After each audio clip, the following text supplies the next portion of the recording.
Hey, good morning everybody. How's it going? It's fun times on the farm. So the hydraulic hose burst on my bucket up here on my loader. So I'm going to go through and replace it. So y'all get to watch me replace a hydraulic hose today. Got my handy dandy rag to shove in the hole so it doesn't leak too much. 7/8, good old American size.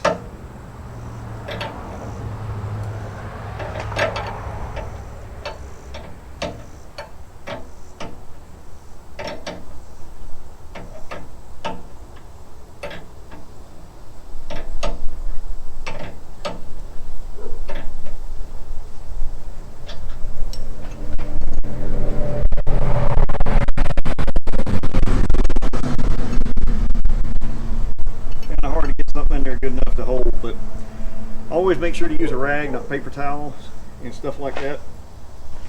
The reason being is paper towels will shred up and get in the system itself, and they can mess up your hydraulic system. There's usually filters to catch it, but still you don't want to play around with that stuff. Alrighty, so we got that done. Now I got to get the other side. I got a little bit of leakage out of the cylinder. I don't have a plug for it, so just gonna have to accept some loss. So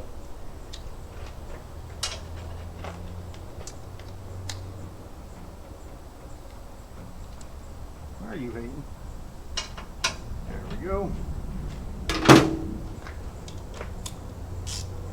It always seems to rain when I'm doing these videos. It's out there thundering now. I don't know if y'all hear them.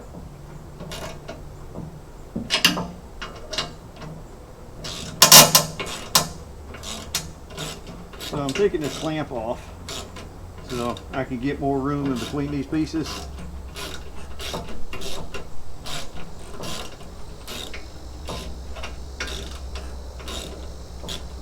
As you can see, they don't give you a lot of room in between these fittings. This is supposedly a righty-tighty, lefty-loosey. We will see.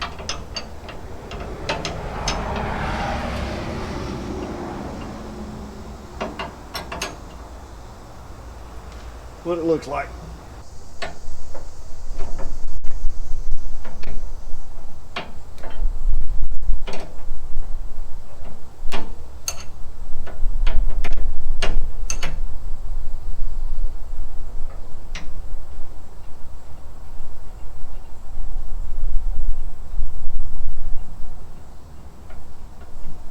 I should be using gloves for this stuff. Well, like anything else, this is not exactly the best thing for your skin. It's not a good skincare product, everybody. Alright, so got that off. I can already see an issue. That is not going to work.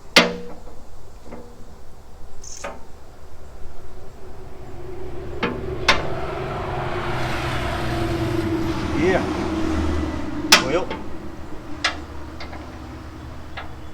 fun times to be had, my boys and girls.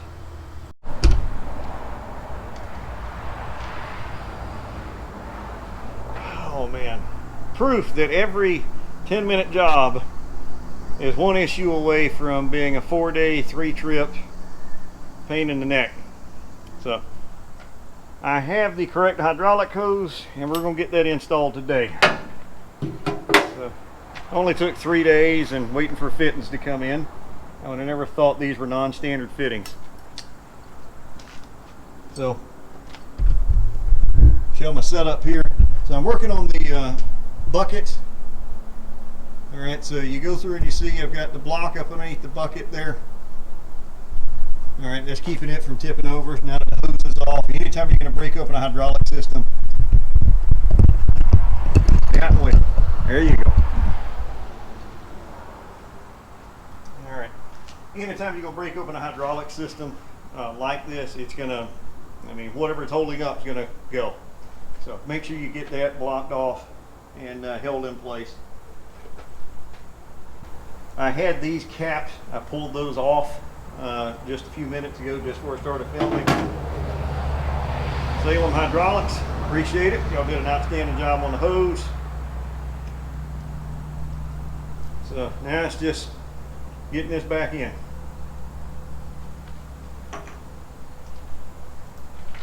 The one good thing about hydraulic systems on at least the ag stuff is they're all self-bleeding.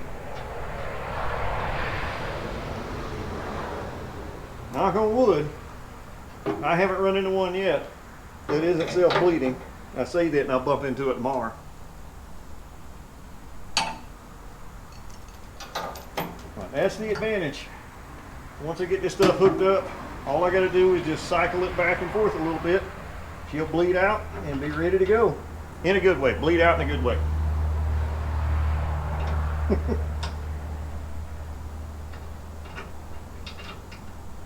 You work in the medical profession, bleed out's a bad thing.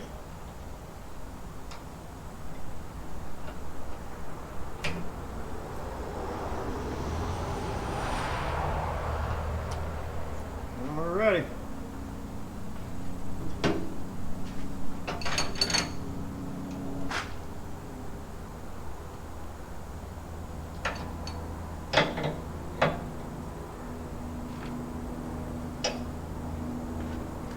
Another word to the wise, don't put thread tape on this stuff. You don't need it. And if it breaks off, gets in that hydraulic system, you can have really bad days. Alrighty, that's done. Now I gotta stack these back. I had to take these off so I could get a little bit more space in this. I love this little ratchet. It's a little SK, one of their new designs. I love that little thing.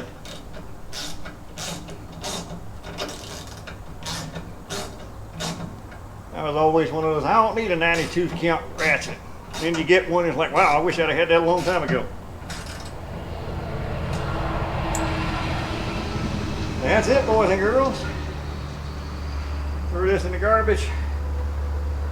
I gotta top the hydraulic oil off. Fire the old gal up, cycle it some. I need to go through and pick the bucket up and move it all the way forward and all the way back to bleed it out. We're good to go. Back to the workshop. Y'all take it easy.